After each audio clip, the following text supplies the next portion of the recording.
Vídeo patrocinado por Casa Ricardo, Antigua Casa Ovidio, Sheila Criado, Cartelería y Restauración, Costales Adonai Jerez y El Capillita.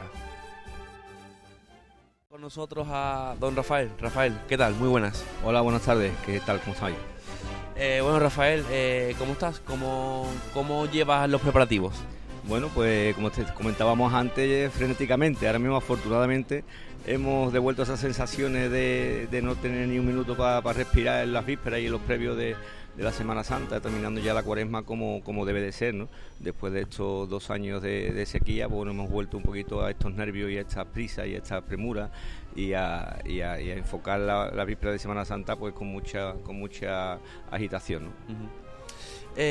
Rafael, ¿cómo has vivido esta etapa pasada? ¿Ha sido fácil?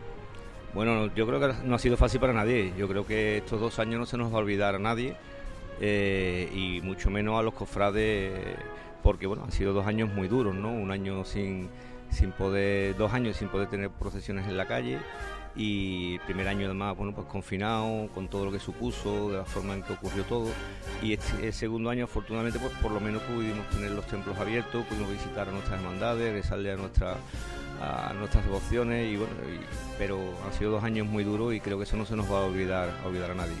Lo que pasa es que yo creo que bueno, había que vivirlo como yo siempre he dicho en estos 2 años, ¿no? Eran 2 años de pensar nada más que en 2 cosas, y era en tener fe y en tener esperanza, ¿no? Yo creo que la fe y la esperanza es lo que nos ha mantenido vivos estos 2 años, y las hermandades también, aunque parezca mentira, cuando se ven en situaciones complicadas, en situaciones difíciles, y ahí está la historia, se crecen más, y ahí están los resultados, ¿no? Yo creo que las hermandades estos 2 años nos han servido para que sea un punto de inflexión y ser mejores cristianos y mejores cofrades. Pues sí, la verdad es que estoy totalmente de acuerdo. Rafael, antes de nada me gustaría que, por tu amplio currículum dentro del mundo de las cofradías, me gustaría que te presentaras tú mismo a nuestra audiencia. Bueno, pues yo soy Rafael Ariza Moreno, tengo 52 años, estoy casado con Julia y tengo un niño, Rafa, que tiene 16 años, y soy la 4ª generación de la familia Ariza. La dinastía nuestra la empezó mi bisabuelo Rafael Ariza Aguirre en 1910, él era costalero de Rafael Franco, y a partir de 1910 ya se independizó y formó su propia cuadrilla. Y después pues prosiguió mi abuelo José Ariza Mancera, mi padre y mi tío Rafael y Pepe Ariza Sánchez, y actualmente pues Pedro, José, Ramón y yo somos la 4ª generación de los Ariza, y afortunadamente ya como tenemos niños primogénitos varones, pues también nos acompañan ya junto a mi sobrino Javi. Y en definitiva soy un enamorado de la Semana Santa y de nuestras tradiciones, y llevo en la sangre y en la vena una cosa muy clara, que es que los capataces tenemos que servir a las hermandades, y es lo que nos han inculcado en mi caso, y que nosotros seguimos transmitiéndole a nuestros hijos. Los capataces en definitiva somos servidores de la iglesia y servidores de las hermandades. Rafael, ¿tu hijo te va a seguir a ti la estela o qué? Si Dios quiere, sí. Hombre, tiene 16 años, tiene cualidades, le gusta, y si Dios quiere, no solamente mi hijo, mi sobrino. Y afortunadamente yo creo que la 5ª generación está más que asegurada. Mi sobrino Javi, que es mi ahijado, que es el hijo de mi hermana Ángela, Javi ya no es algo por descubrir, ya se ha descubierto. Javi ya es un capataz. Javi tiene unas cualidades magníficas, y para mí ya es un capataz como la copa de un pino. Y ahora, bueno, pues ahora nuestros hijos son los que tienen que seguir también esa 5ª generación.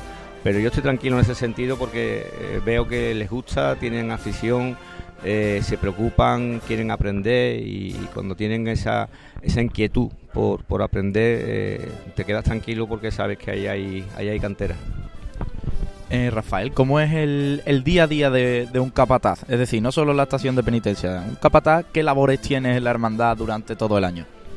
Bueno, más que en la hermandad, esto ha cambiado mucho. Habría que pensar, los capataces antiguos, por ejemplo, tenían a lo mejor menos contacto con las hermandades, y sin mucho contacto con sus costaleros. O sea, los capataces antiguos se veían a diario con sus costaleros. Todo se enfocaba en la cuadrilla, ¿no? Claro, todo se enfocaba en la cuadrilla y además tenían un punto de reunión, cada capataz tenía un sitio de reunión, alguna taberna, en nuestro caso en Triana las Cancelillas o el Rinconcillo de Triana, y los capataces se reunían a diario con los costaleros y hacían una vida casi familiar, o sea, era un contacto directo, ¿no? Cuando había una necesidad en algún costalero, el capataz era el que se la resolvía. Y ahora, bueno, pues desde que se fundaron las cuadrillas de hermanos, todo eso, yo por lo menos en nuestro caso intento que sea igual, que mantengamos esos orígenes, que no se pierdan esos principios, pero ahora ya enfocado desde el punto de vista de la hermandad, ¿no? En nuestro caso, además, lo que ocurre es que no solamente somos capataces, nosotros somos cofrades, o sea, antiguamente los capataces se dedicaban a sacar pasos, había pocos capataces que estuvieran muy vinculados a las hermandades.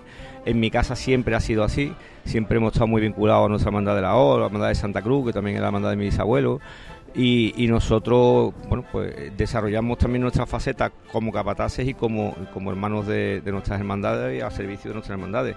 En este caso yo soy miembro de junta también de la hermandad de la O y entonces, bueno, pues tengo que trabajar también en la hermandad, ¿no? Y yo lo que intento por lo menos ahora es eso que os comentaba antes, de esa familiaridad que había en las cuadrillas, pues traspolarlo ahora a las cuadrillas de hermanos y que no se pierda. Lo que ocurre es que antiguamente pues se reunían los capataces con sus costaleros, como decía, en una taberna o en una tasca, y ahora pues intentamos que sea dentro de la hermandad y que también los costaleros, al ser hermanos, pues también participen un poco del día a día de la hermandad, ¿no? Y hoy por hoy los capataces pues tenemos también, aparte de seguir enseñando a los costaleros y de transmitirle lo que es ese oficio de ser costalero, pues también tenemos que ser un vínculo también entre la cuadrilla y la hermandad, ¿no? Rafael, has dicho que antes había capataces que no eran cofrades. ¿Actualmente hay eso o eso ya se ha extinguido? Bueno, como decía antes, ahora mismo, por el simple hecho de que las cuadrillas son de hermanos, los capataces tienen que estar vinculados a la hermandad, igual que los costaleros, ¿no? Si no, tendría sentido que nos llamásemos cuadrilla de hermanos costaleros o cuadrilla de capataces costaleros. Pero bueno, aún así, pues obviamente eso va también en el carácter y la forma de ser de cada uno. Y hay capataces, pues obviamente que están más vinculados a las hermandades y a sus hermandades, y hay capataces pues que a lo mejor desarrollan muy bien su labor técnica como capataz, pero bueno, por circunstancias no están tan vinculados a las hermandades o no se sienten tan cofrades, ¿no? Hoy por hoy es que yo creo que es impensable ser capataz o ser costalero si en definitiva no eres cofrade, no tiene sentido, ¿no? Y antes de ser cofrade además, si no eres cristiano, o sea, no tiene sentido, ¿no?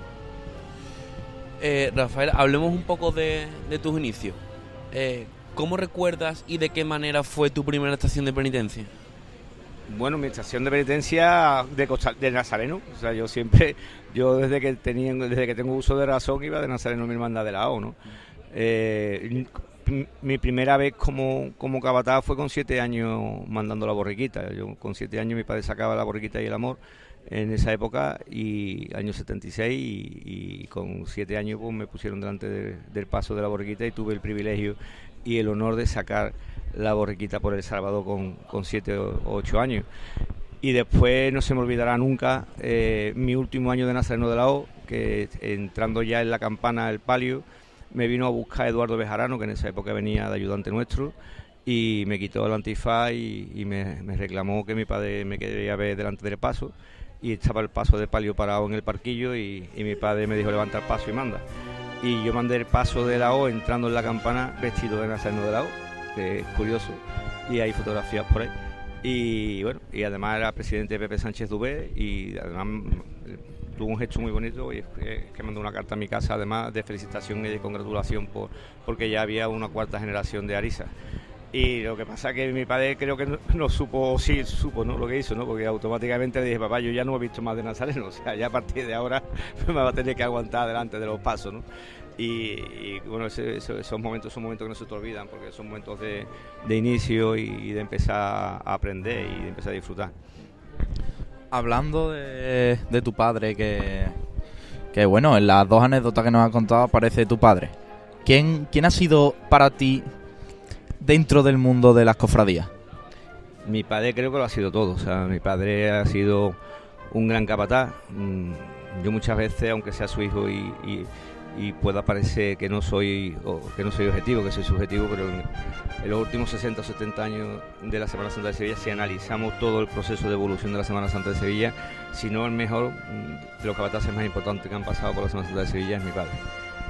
Tenía todas las cualidades para ser capataz, o sea, mi padre tenía todo. O sea, muchas veces hay capataces que son muy buenos en algo, pero les falta algo en otra cosa. Yo siempre digo que el capataz tiene que ser completo para ser buen capataz, como los toreros y como los futbolistas, ¿no?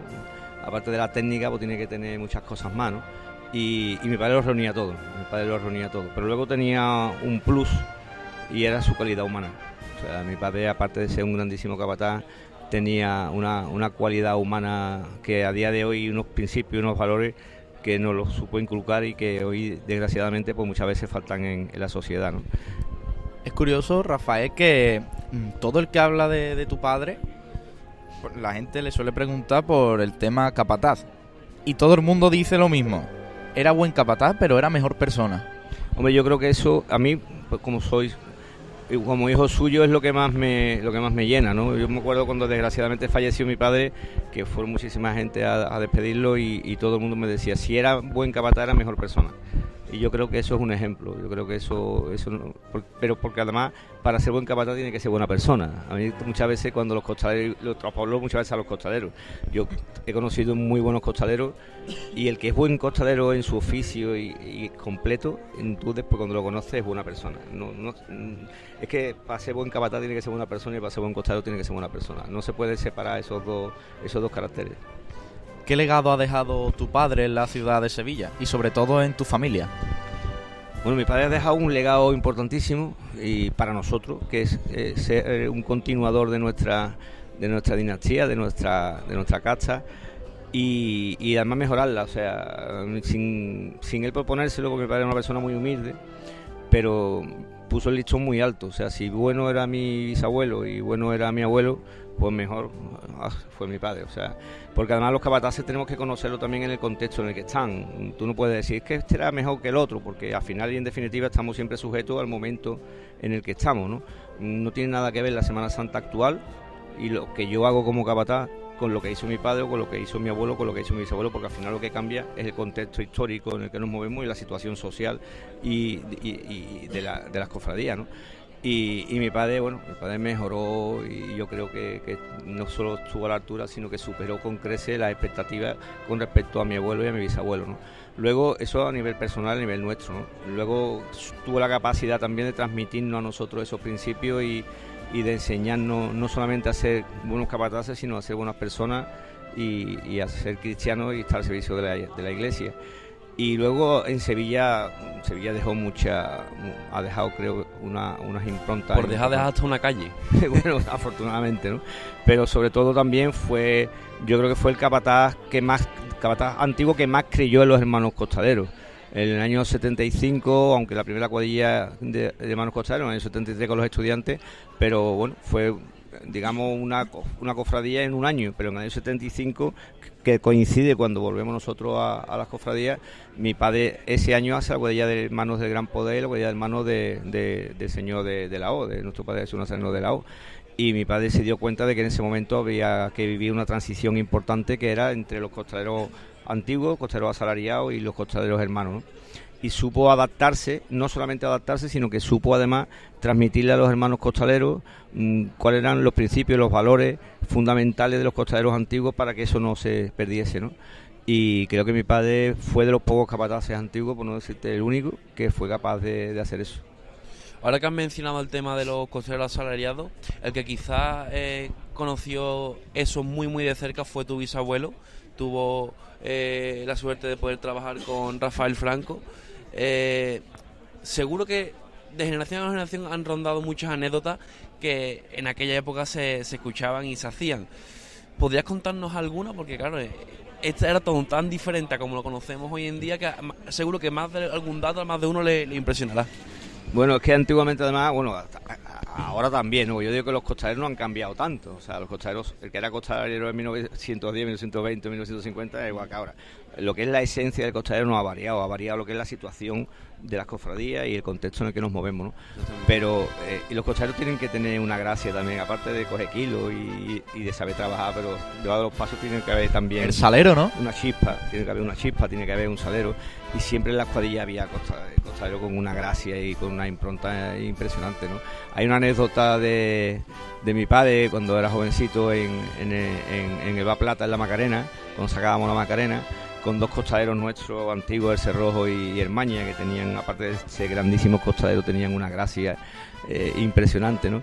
Y entonces a mi abuelo José no le gustaba, y a mi bisabuelo no le gustaba que los costaleros bebieran antes de las cofradías ni durante, ¿no?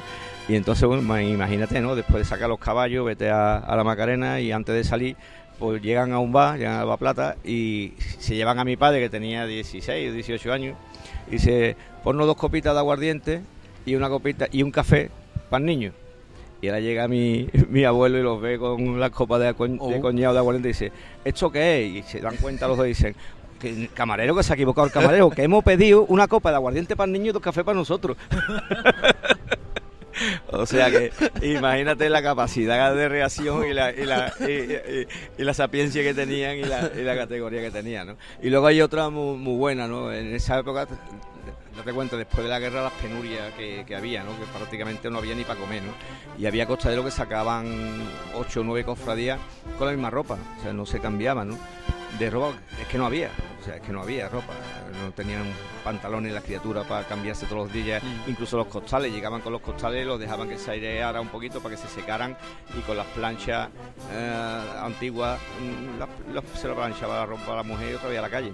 Y había un costalero nuestro, pobrecito, que ya el Viernes Santo tenía el pantalón, no veas, lleno de lamparones, y le dice mi abuelo José, Manuel, vete a tu casa y te cambies de pantalón, porque tú así no puedes seguir sacando paso con la mierda que tienen los pantalones. Y cogió el hombre, se dio la vuelta, se metió en un corral y le dio la vuelta a los pantalones, y se puso el mismo pantalón vuelto de espalda, o sea, del revés, ¿no? Imagínate. Pero eso son anécdotas que, aparte de ser gracioso, te dan 2 lecciones. Una es la lealtad al capataz, y que lo que te dice el capataz lo tiene que hacer, ¿no? Y otra cosa, digamos, la capacidad de reacción del tío de decir, bueno, ¿qué hago? Si no tengo otro pantalón, yo voy a hacer lo que me dice mi capataz, pero con los recursos que tengo, ¿no? Tal cual. Y al Vamos, final esas anécdotas son medidores de la situación que se vivía en aquella época, y cómo las cofradías tenían que lidiar con ello, y la gente de abajo sobre todo. Claro. No, es que eran momentos muy difíciles. Ahora muchas veces no apreciamos lo que tenemos, ¿no? Yo conozco costaleros, afortunadamente, que sacan 5 cofradías y tienen una ropa, un costal para cada día. Para cada día. Preparado, planchado, y un pantalón. Hay que ver lo que era sacar pasos en esa época, con lo que pesaban los pasos, cómo estaban las calles de Málaga, y además, bueno, lleno de cagajones de caballo, porque había coches de caballo en vez de coches. Entonces, bueno, imagínate con lo que se lidiaba en esa época, y los milagros que se hacían en esa época, porque eso eran auténticos milagros. Que 30 o 40 costaleros se metieran debajo de un paso el domingo de Resurrección y terminaran, o sea, el domingo de Ramos, y terminaran el sábado santo después de sacar 9 cofradías o 8 cofradías, eso era un auténtico milagro.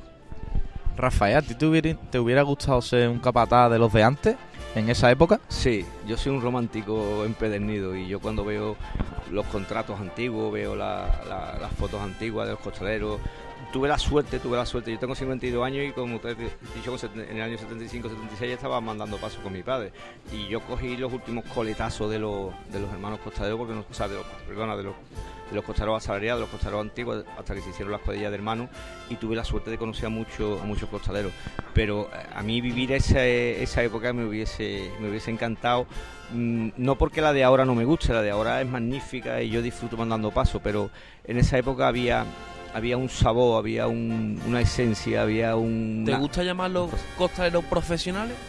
Bueno, yo los llamo costaleros profesionales porque al uso es lo que se suele llamar, pero más que nada porque ejercen una profesión, más que por lo que cobrasen, ¿no? Antiguamente se cobraba un salario porque era lo que estaba instituido, ¿no? Hoy en día también hay costaleros profesionales, aunque sean hermanos, y aunque no cobren.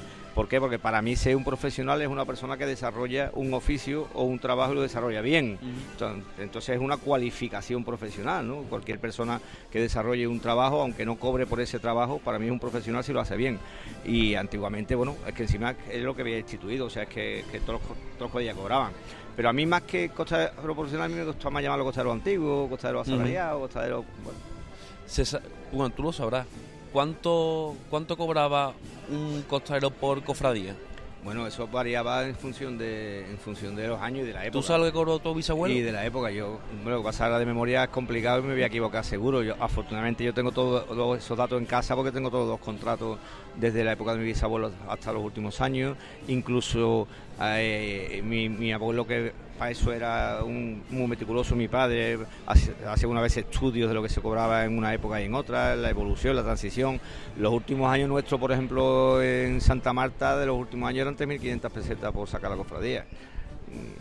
También hubo un boom, porque para que se imaginéis, hubo una evolución de los años 60 a los años 70, casi de triplicarse o cuatriplicarse el sueldo de los costaleros, ¿no? Pero yo creo que al final y en definitiva los costaleros no sacaban paso por dinero, sacaban por dinero porque obviamente según en qué situación y en qué época, en una semana a lo mejor cobraba alguien más dinero que incluso en 3 meses de trabajo, ¿no? De su trabajo normal, ¿no? Y obviamente eso era un alivio para la economía familiar, ¿no?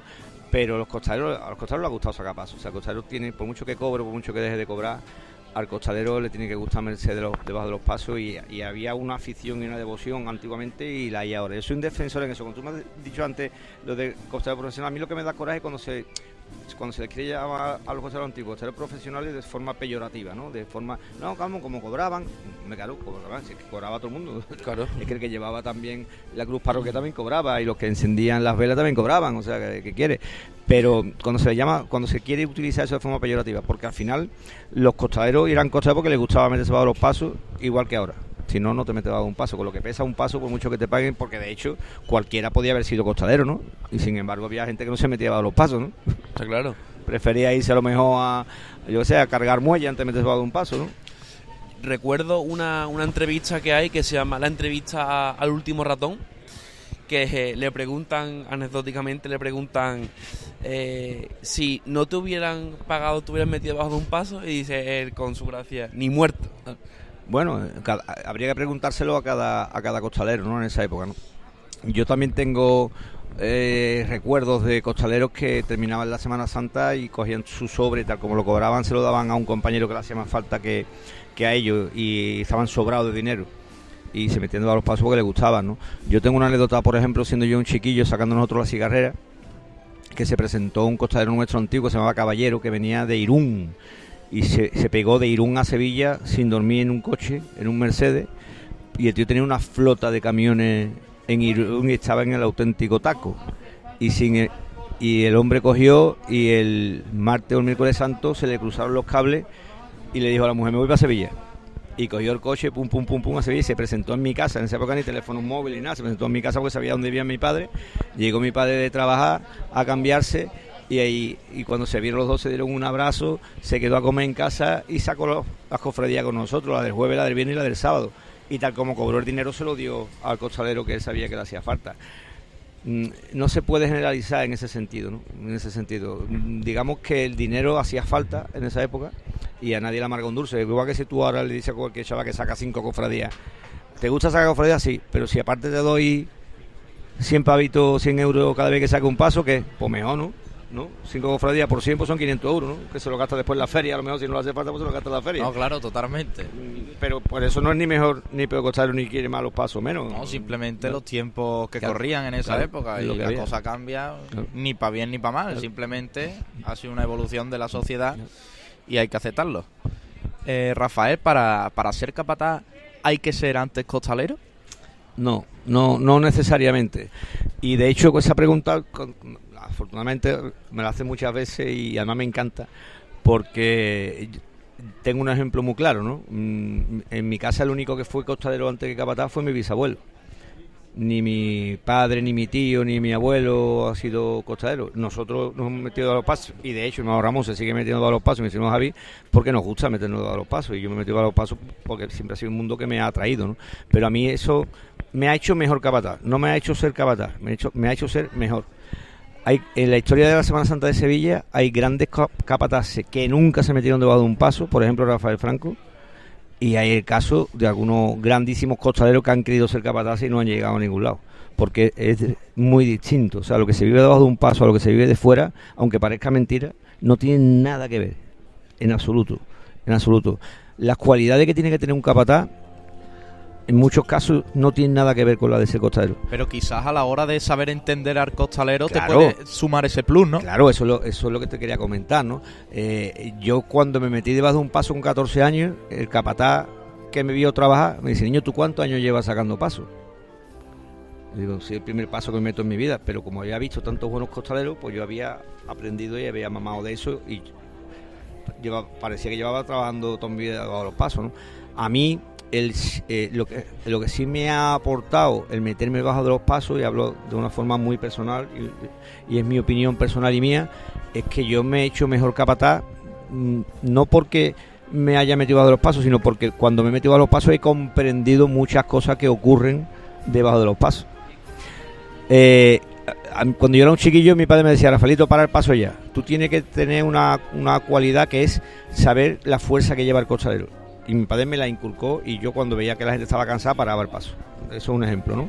Pero cuando yo me metí debajo de un paso y a un capataz se le olvida dónde estaba el martillo, yo me he dado cuenta personalmente, porque lo he sufrido en mis carnes, lo importante que es medir la chicotá, ¿sabes? Yo, por mi cuerpo, por mi estatura, casi siempre he ido en las traseras de los pasos, salvo en la Virgen de los Reyes, pero siempre he ido en un zanco. Y yo he aprendido a trabajar los zancos. Yo ahora, cuando cojo a un chaval y le explico cómo tiene que trabajar un zanco, pues se lo explico desde mi experiencia como capataz y también desde mi experiencia como costalero.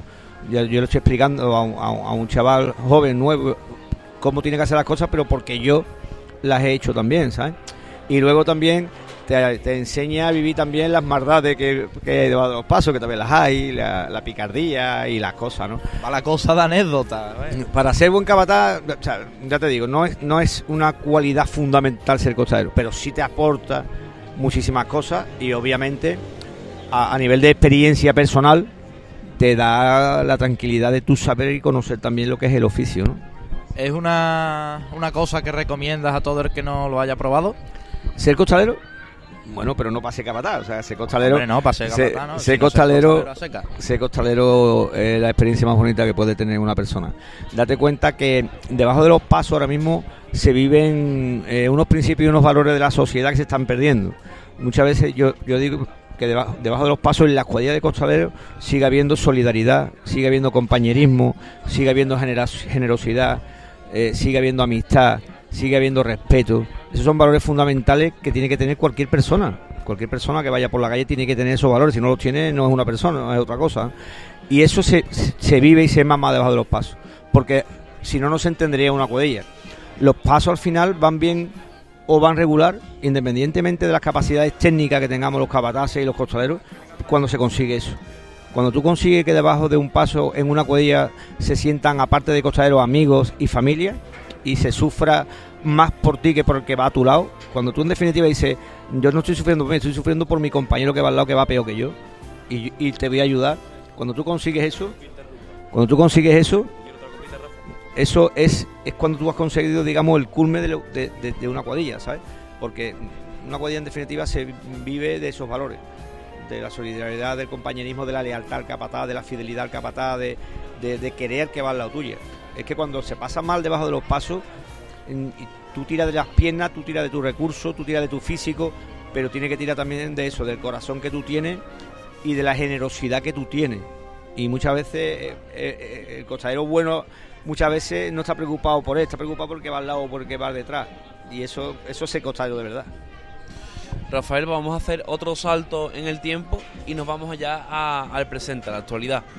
¿Cómo te has encontrado a tus cuadrillas después de 2 años?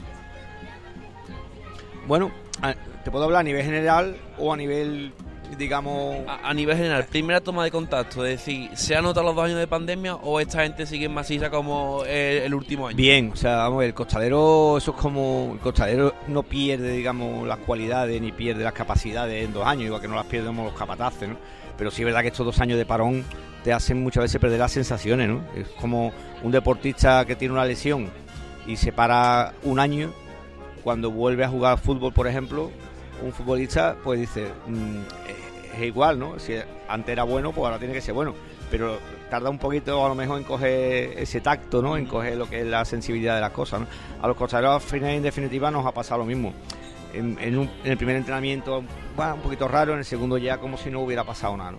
Y sobre todo porque hay mucha ilusión, hay muchas ganas, hay muchísimas ganas por sacar los pasos y están muy motivados, o sea, hay una motivación extraordinaria por volver a sacar pasos y yo no he notado un déficit, al contrario, he notado como una recarga de energía y una ilusión por volver. Y eso equilibra un poco lo que son estos 2 años sin sacar. Aparte de los costaleros, normalmente yo tengo una ventaja, ¿no? Es que la media de edad de mis cuadrillas es muy joven. La media de edad en los pasos que yo saco pues, está en 30 y pocos años, ¿no? Cualquier chaval con esa edad pues está súper cuidado y se cuida. Pues Rafael, su cuadrilla de las pocas entonces que la media edad es corta, ¿no? Sí, nosotros no tenemos, porque las cuadrillas nuestras se han ido renovando conforme han ido pasando los años. Yo a lo mejor puedo tener la cuadrilla del palio, pues a lo mejor tengo 8 o 10 costaleros que pasan de los 40 o incluso algunos que tiene ya 50 pero lleva 30 años debajo del paso, ¿no? Pero es que ese se cuida más todavía, que un chaval con 20 y tantos. Pero luego tengo muchos chavales jóvenes, yo tengo muchos chavales de 25, de 20 y tantos que no llegan ni a 30 años debajo de los pasos. Y eso me mantiene esa media, ¿no? Rafael, y en las igualadas que has hecho este año, ¿se ha notado quizás la pandemia? ¿Ha ido menos gente? ¿O no, ha ido más gente todavía? Más gente todavía, ¿no? Claro, la gente está engorilada. No, es curioso porque, claro, estos 2 años ha sido malo para los que ya sacan paso, para los que ya son costaleros, como para los que llevaban pidiendo trabajo 3 o 4 años, ¿no? Porque al final y en definitiva las cuadrillas en Sevilla están muy cerradas y entonces cuesta mucho trabajo entrar en una cuadrilla y se entra a base de seguir insistiendo de 1 año, de otro año, de otro año, de otro año. Entonces cuando más o menos había costaleros que ya tenían una confianza con el capataz los conocía, incluso yo meto a los chavales a entrenar para irlo viendo, para irlo conociendo, para irlo enseñando, para cuando ya tenga un hueco. Eso se lo han perdido también estos 2 años, ¿no? Entonces ha provocado que la gente vuelva incluso con más ganas. Yo he tenido más gente todavía pidiendo trabajo en todas las cofradías que he tenido anteriormente. O sea que en Sevilla, afortunadamente, la afición que hay a ser costalero es brutal. O sea, es brutal. Es que por donde tú pases, ve a cualquier chiquillo, es que quiere ser costalero. O sea, hay una afición ahora mismo. ¿Es Sevilla selecta para la gente de abajo? ¿En qué sentido? En el sentido de que vemos cuadrillas, no igual la tuya, pero sí cuadrillas que, por ejemplo, estuvo aquí hace unas cuantas semanas Juan Macantero de la Esperanza de Triana. Te pongo un ejemplo porque es el que vino aquí. Y nos dijo que este año no había entrado absolutamente nadie. O sea, hay poca rotación en las cuadrillas de Sevilla y no muchas veces se respeta quizás la antigüedad, la persistencia y lo que es las ganas que puede llegar a tener uno de sacar la cofradía. Bueno, o por lo menos eso se escucha. Yo puedo hablar por lo que yo hago, ¿no? Pues nosotros intentamos ser muy justos en ese sentido y valoramos sobre todo la persistencia y la constancia y las ganas, ¿no? Y yo, por ejemplo, a mí no me vale de nada que un tío diga, no, es que yo llevo 10 años apuntado aquí, bueno, pero es que no ha venido a ningún entrenamiento. Yo lo que valoro es que la gente venga a entrenar, que la gente, aunque yo le diga incluso, este año no tengo sitio para nadie porque está la cuadrilla cubierta, que bueno, Rafael, no te importa que venga a los entrenamientos, eso es lo que yo valoro, y que llegue el tío con su ropa y venga a los entrenamientos aún sabiendo que a lo mejor no se puede meter, y yo a lo mejor cuando hay un hueco y veo, digo, hazte la ropa y métete, venga, vamos a ir viendo a ver qué pasa, ¿no? Y yo al final intento siempre cubrir los huecos que tengo precisamente con esa gente, con la gente que viene un año y viene otro año y viene otro año y viene otro año. ¿Ha habido muchas altas en tu cuadrilla este año? No, yo pensaba que iba a haber más, pero no. la verdad es que ha habido pocas bajas. Yo creo que las bajas ¿Pero van y a venir el altas? año que viene. Altas. Bueno, si no hay baja, si no se va nadie, no puedo meter a nadie, o sea, ¿vale? Obviamente. Yo creo que el año que viene sí va a ser un año de irse mucha gente mayor de los pasos. Gente mayor me refiero a gente de más de 50 años, porque a los costaleros en definitiva les gusta retirarse debajo de los pasos. Entonces, date cuenta que hace 2 años a lo mejor un costalero con 48 o 50 años ya estaba pensando más o menos retirarse, ¿no? Por las circunstancias que ha habido de pandemia han dicho, bueno, voy a aguantar. Y van a salir este año y seguramente habrá mucho que este año digan, bueno, pues este ya es mi último año. Entonces el año que viene quizás en algunas cuadrillas se vea más esas despedidas de algunos costaleros y afortunadamente pues, va a permitir que entre, ¿no? Yo sí he metido este año más gente debajo de los pasos. Yo afortunadamente digo afortunadamente porque eso es buen síntoma de que hay mucha gente que quiere trabajar con nosotros y tengo casi todos los pasos doblados. Y normalmente entran 5, salen 5.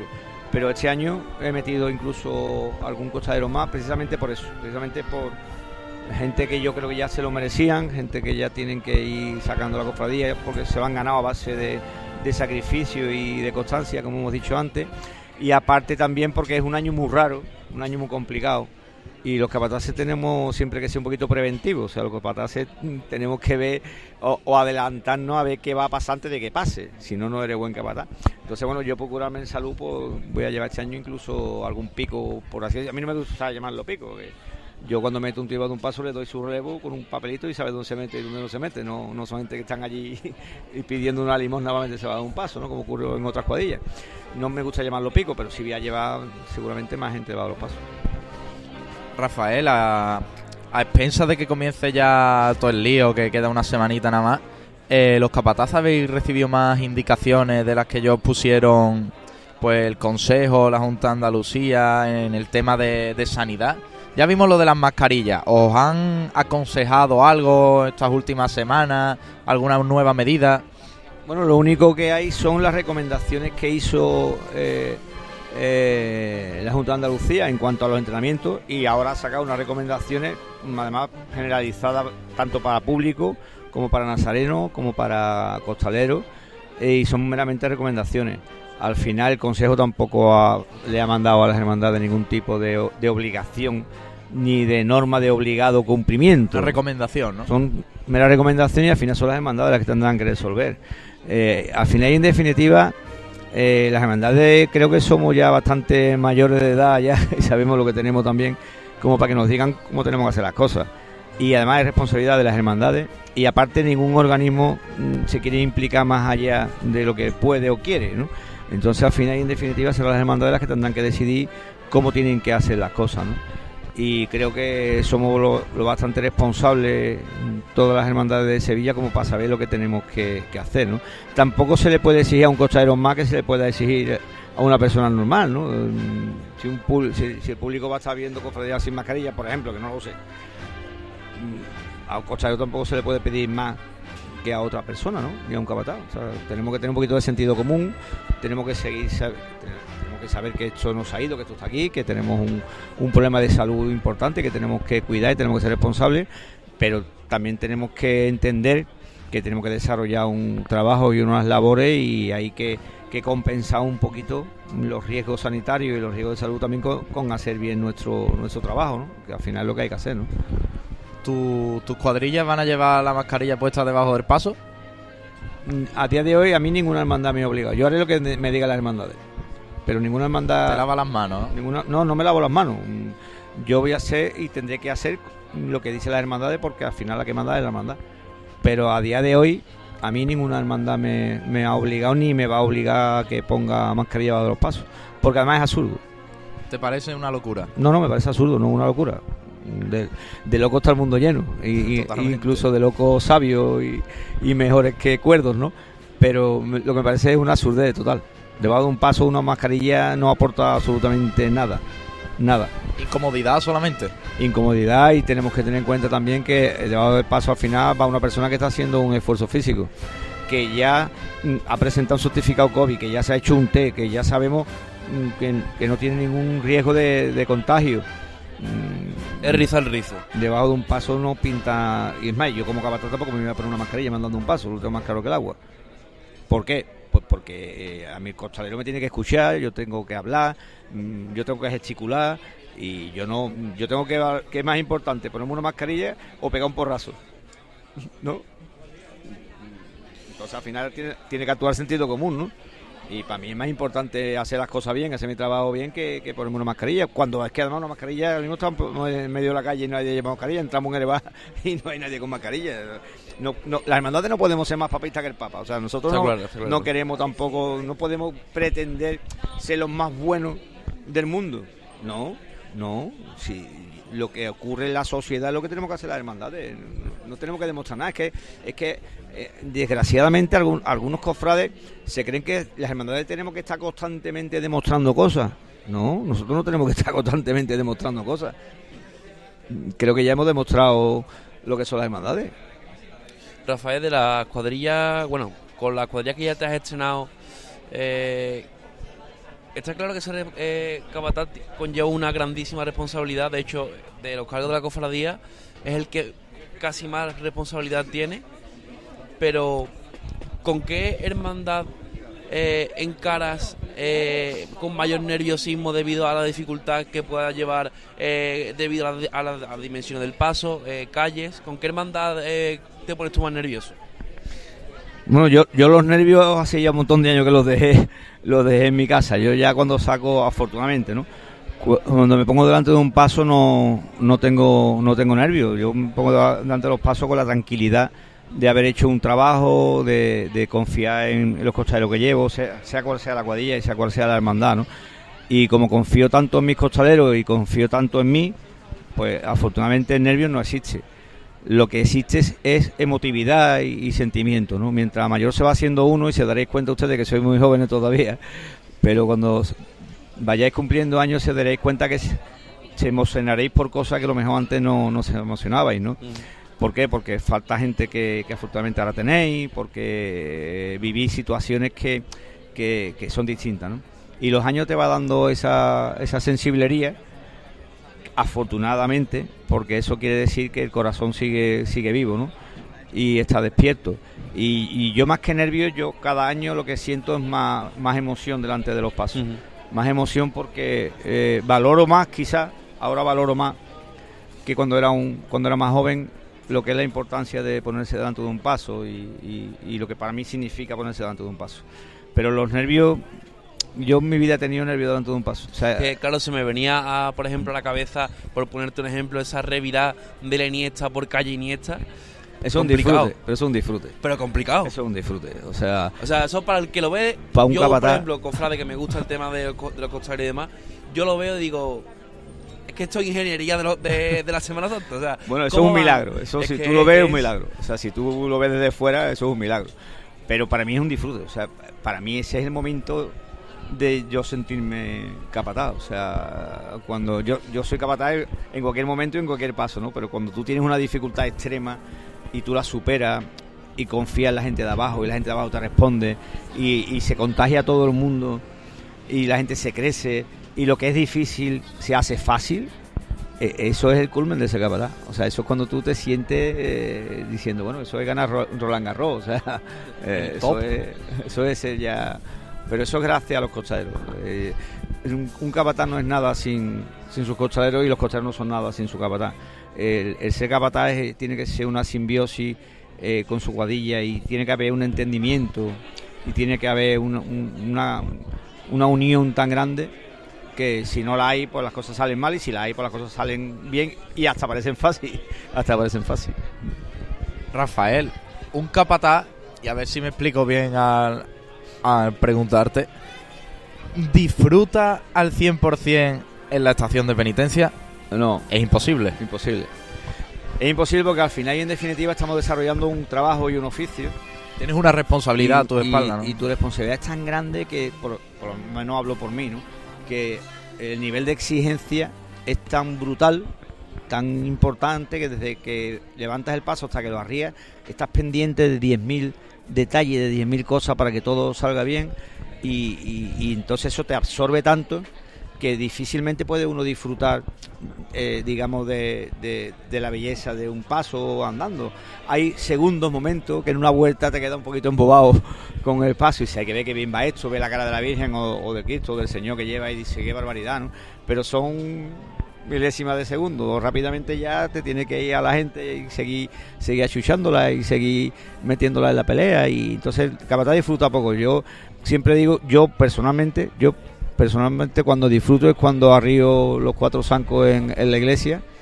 Y es más, cuando ya le doy 2000 abrazos y 2000 besos a los costaleros y ellos me lo dan a mí, eso es buen síntoma de que la cosa ha ido bien. Y cuando tengo ese segundo de que me quedo solo ya delante de la imagen y puedo permitirme el lujo ya con la iglesia apagada o sin nadie de quedarme solo y en la intimidad, darle las gracias al Señor por haberme ayudado a que las cosas fueran bien. Y ese es el momento en el que yo disfruto. Se disfruta, creo, más con el trabajo bien hecho, ¿no? Y luego yo, como soy tan exigente, esa satisfacción me dura 2 segundos, porque incluso después de pase a un paso, cuando llego a mi casa, me ducho y me acuesto, ya estoy dándole vuelta a la cabeza que tengo que hacer para mejorar para el año que viene, ¿no? O sea, yo es que en ese sentido soy un inconformista nato y siempre voy buscando la excelencia por la excelencia, ¿no? Cuando las cosas van bien, quiero que vayan mejor. Entonces eso me provoca también una preocupación constante en mejorar, ¿no? Rafael, dentro de todo lo que engloba tu Semana Santa como capataz, ¿con qué momento te quedaría? Es decir, una levantada, una chicotá con X marcha, una revirada.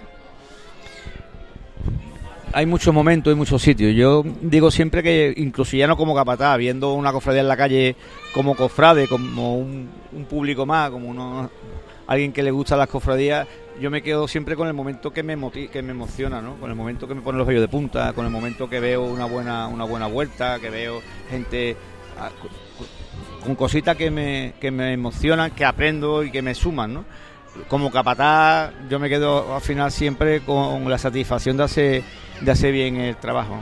Y también incluso muchas veces cuando se pasa mal, cuando también uno lo pasa mal por circunstancias y es capaz de superar esas adversidades, también me quedo con esos momentos porque me hacen aprender y me hacen ser mejor. Muchas veces aprende uno más de los problemas y de las dificultades, obviamente, que de los éxitos, ¿no? Si nos emborrachamos de éxito, al final nos volvemos conformistas y no aprendemos, ¿no? Muchas veces hay que valorar siempre las dificultades para crecer y para mejorar. Bueno, Rafael, hemos visto este año en diferentes pueblos de no muy lejos de Sevilla que ya se incluso anunciaban en medios públicos la falta de costaleros. ¿Tú cómo ves eso? Bueno, eso es un problema y no es nuevo, o sea, no es nuevo. Hay muchos pueblos, incluso cercanos a Sevilla, que llevan muchos años que no tienen costaleros, porque la gente quiere además venir a Sevilla a sacar paso. Y hay gente, por ejemplo, hay pueblos de la Jarafe que tienen dificultades y sin embargo los ve a todos sacando cofradías aquí, ¿no? Y eso es un problema, pero que también lo hubo en Sevilla en su día. O sea, en Sevilla, cuando hubo la transición también hubo un momento que no teníamos costaleros y que hubo que tirar de mucha gente. ¿Se volverá a los costaleros profesionales? Yo no creo. ¿Fuera de Sevilla? No, bueno, no sé si fuera de Sevilla, si habrá que tirar por ahí, por ese camino, no lo sé, pero es muy difícil volver a los costaleros profesionales, primero porque ponerle un precio a un costalero es muy complicado. A mí me han llamado para sacar paso por ahí y me han dicho, Rafael, tú cobras lo que tú quieras por sacar un paso. Digo, yo quiero 150 euros por costalero. Eso es una barbaridad. Bueno, pues eso es lo que hay. ¿Quién le pone valor al trabajo de un costalero a día de hoy? ¿Se sabe recompensar? ¿Sabes? ¿Se sabe recompensar? No, pero antes tampoco. O sea, se ha pagado un sueldo porque había que pagarlo. Pero yo creo que el costalero nunca ha estado valorado. Nunca ha estado valorado. Desgraciadamente, antiguamente al costalero antiguo no se le valoraba. Se le trataba como alguien que era de un estrato social que no era, incluso por muchos cofrades, ¿no? Y es una pena, ¿no? Y al costalero nunca se le valoraba, al costalero no se le valoraba. De hecho, a mí me da mucho coraje muchas veces situaciones que se viven, y yo siempre digo que para muchos cofrades les gustaría tener una varita mágica para que los costaleros aparecieran y desaparecieran en función de sus necesidades. Que vengan los costaleros, que se vayan los costaleros, porque cuando hace falta los costaleros para coger una barra de un bar o para aportar algo a nivel de caridad o para sacar un paso o meterlo, son muy buenos, pero después en otras circunstancias las hermandades parece que le molesta a los costaleros. Y es una realidad y hay que hablarlo de esa manera para que la gente aprenda también. Y al costalero nunca se le va a valorar, al costalero nunca en la vida va a estar valorado, nunca. Y lo que sí es una pena eso, que yo cuando veo alguna charla a algún pueblo, a algún sitio que no es de Sevilla, siempre digo yo, tenéis que empezar por vuestra casa y tenéis que aprender a querer lo que tenéis en vuestra casa. Hay magníficas Semana Santa en muchos pueblos, hay magníficas cofradías y es absurdo que una persona de un pueblo tenga más interés en sacar un paso en Sevilla que sacar de su casa, ¿no? Yo soy sevillano, pero yo soy de Triana. Yo quiero mucho a Sevilla, pero yo defiendo antes Triana que Sevilla, porque he mamado Triana. Pues la gente tiene que defender también esas cosas, sin chauvinismo y sin historia, pero hay que pelear primero por lo que es de uno. Bueno, pues Rafael, vamos a ir ya llegando allá al final de esta entrevista. Nosotros siempre hacemos unas pequeñas preguntas, 3 preguntas concretamente al final de cada entrevista, se las hacemos a todos los invitados.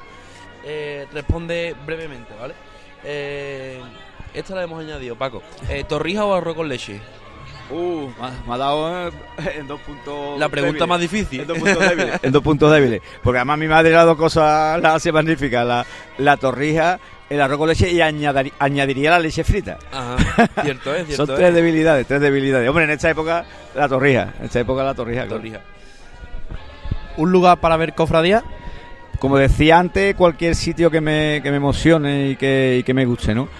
Todas las cofradías tienen siempre un punto y hay algunas cofradías que yo voy a buscarlas en sitios muy concretos porque me recuerdan a lo mejor o añoro mi infancia o haberla visto con mi padre o haberla, ¿no? La Iniesta, por ejemplo, los callejones, la O cuando ya enfila la calle Castilla ya se apagan las luces y se ve nada más que ese palio portentoso, como decía Ramón Martín Cartaya, la cera, lo vemos la con cera la baja, sonrisa, con la sonrisa mientras lo dice, la cera baja y la Virgen se crece, como decía Ramón.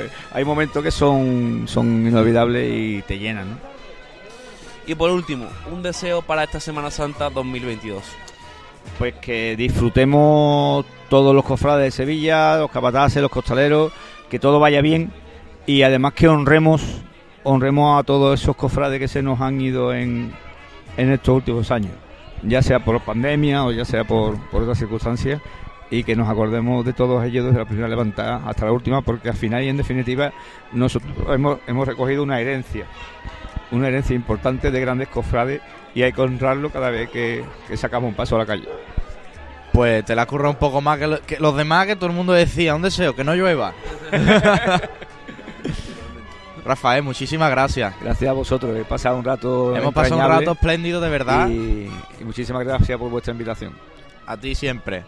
Vamos a darle paso ahora a nuestro compañero Enrique de Mora, que no sé si te va a hacer unas preguntitas. Muy buenas tardes, querido compañero. Buenas, ¿qué tal? Pues sí, como siempre a continuación llega la sección del pasapalabra cofrade, que en este caso, Rafael, tengo que darte una buena noticia. Dime. Y es que, sin que mis compañeros lo sepan, no vas a ser tú quien respondas hoy al pasapalabra y van a ser ellos. Yo sé, han disfrutado mucho de la sección, porque claro, cuando el invitado no se sabía la respuesta, claro, ellos disfrutaban sin que los viera la cámara, se reían. Hoy serán ellos los que sufran la sección, sin perfecto, ellos saberlo. Me parece perfecto. Entonces yo les haré 10 preguntas, les diré la inicial por la que empieza la respuesta y una pregunta bonus que les sumará al final.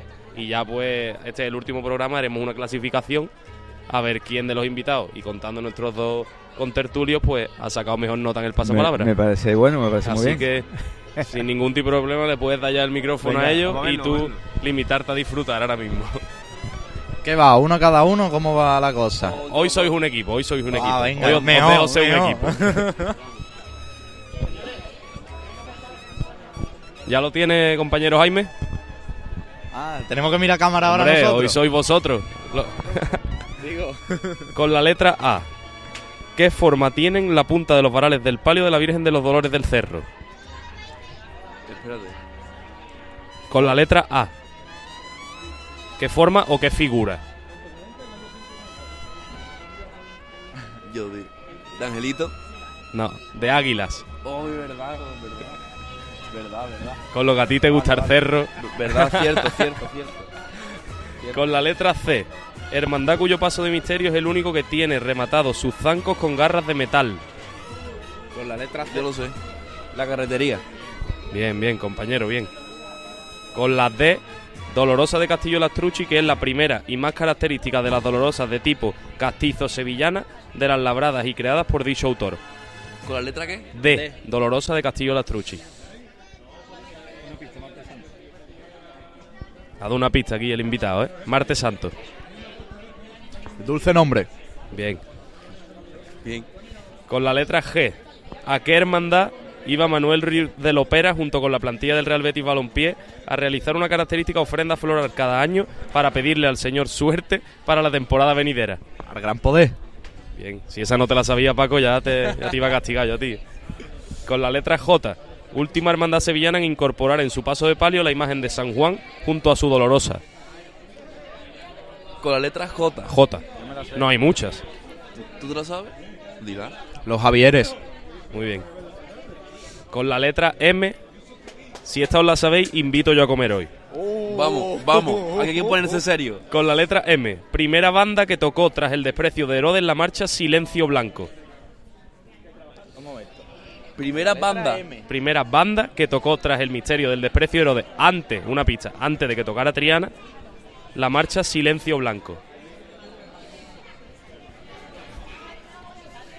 Con la de M. cornet y tambores, ¿no? Obviamente. ¿Queréis otra pista? Esa banda ya no existe. Yo no tengo ni idea, Quillo. La banda del maestro Patón. Ahí me ha trincado. Fue en 1988 cuando compuso Julio Vera la marcha y en el 89 la estrenó esta banda de cornetas y tambores detrás del Señor del Desprecio. O tendremos que pagar nuestra comida. Bueno, pues ya está. Con la letra P, ¿cuál es la Virgen que según muchos estudiosos tiene la cara más real y que más se asemejaría a la que tendría María? Con letra P. Con la letra P. Yo me la voy a jugar. Espérate, antes de jugarte. Tenéis tiempo, aquí no hay tiempo. Vamos a consensuar. Con la letra P me ocurre la paz, pero la paz no creo. Yo creo que es una de mi barrio. Con la letra P y sale del Jueves Santo en adelante. Yo creo que la tengo. ¿La Virgen del Patrocinio? No. La Virgen de la Piedad de los Servitas. Con la R, única dolorosa sevillana que procesiona con el manto recogido. Rosario de Montesión. Bien. Con la S, dolorosa más alta de la Semana Santa sevillana. Con la letra S.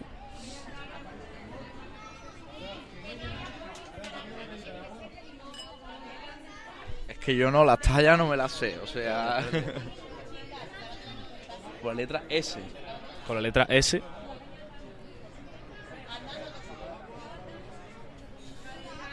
¿No? Yo puedo tener una, pero no sé Dila. si...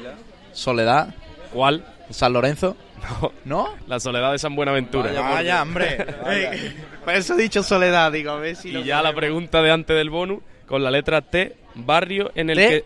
Con la letra T, barrio en el que existió una entrada en Jerusalén, aparte de la borriquita. Triana. Bien.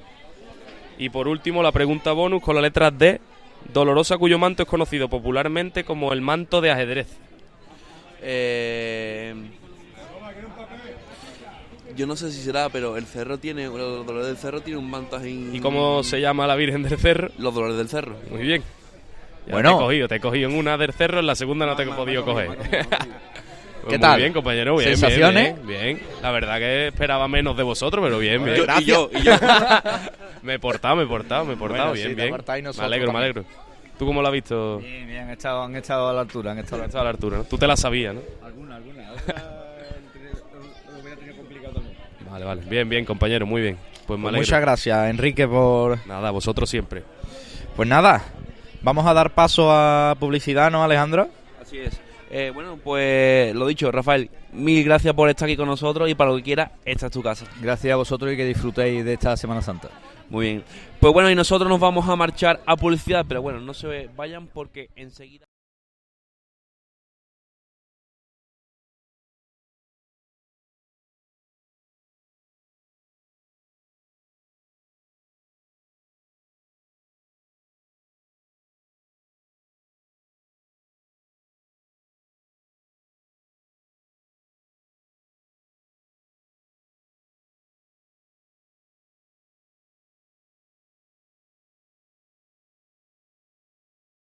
Y para no perderte ninguna información, no olvides seguirnos en nuestras redes sociales a través de Twitter, YouTube, Instagram y Facebook.